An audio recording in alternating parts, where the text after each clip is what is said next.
It's a weird looking 7, but I'm gonna leave it because it's close enough. All right, this is Unit 2, Lesson 8, Retrieval. In our packet, it is on page 74. The first and fourth terms of both an arithmetic and geometric sequence are given. Find the missing values for each. Okay, so we're gonna start with arithmetic, and I'm gonna think about the one big jump. This one big jump would be adding 42. I got that by doing 48 minus 6. Then I'm going to think about splitting that into 1, 2, 3 little jumps. Since this is adding, I can just take the 42 and divide by 3. And I don't really do 14 times 3 very often. Took me a minute. Okay, so we're going to be adding 14 to get from step to step. So 6 plus 14 is 20, plus 14 is 34, and then let's just make sure, yes, that's 48. Okay, now with geometric, the one big jump would be times 8. 6 times 8 gets us to 48.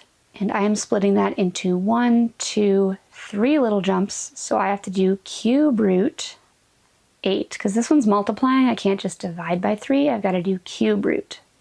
And cube root of 8 is 2. You can use a calculator for that if you don't know it off the top of your head.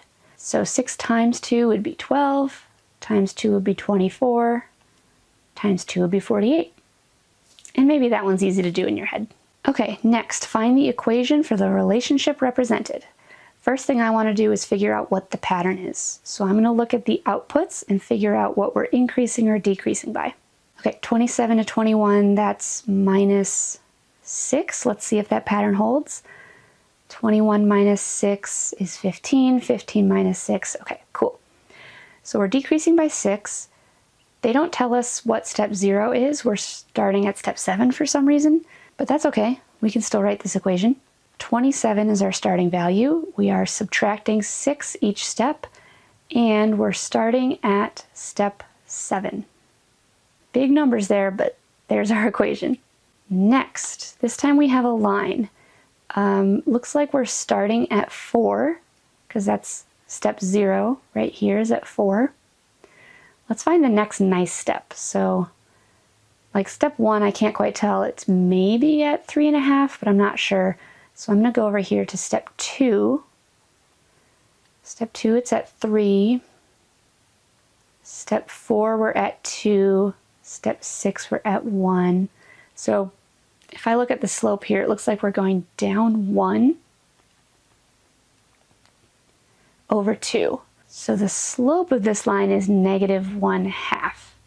The slope is the same thing as the common difference. It's what we're subtracting to get from step to step. So that makes sense. I remember I said I thought this one was 3.5. So I'm going 4, 3.5, 3, 2.5, 2, 2.5, 1. So we're decreasing by half each step. So f of x equals, starting value is 4. We're subtracting 1/2. And we're starting at step 0, so we'll just say x. Okay, last one. Looking for the pattern first. So -35 to -32 would be adding, because that's getting close, it's getting bigger, closer to 0. Be adding 3. -32 to -29, adding 3. Yeah, adding 3 is our pattern. We're starting at step -7 for some reason.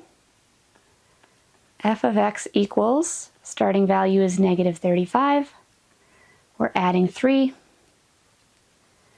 If we were starting at step 7, like in number 2, we would write x minus 7. Since we're starting at step -7, we're going to do the opposite and write x plus 7.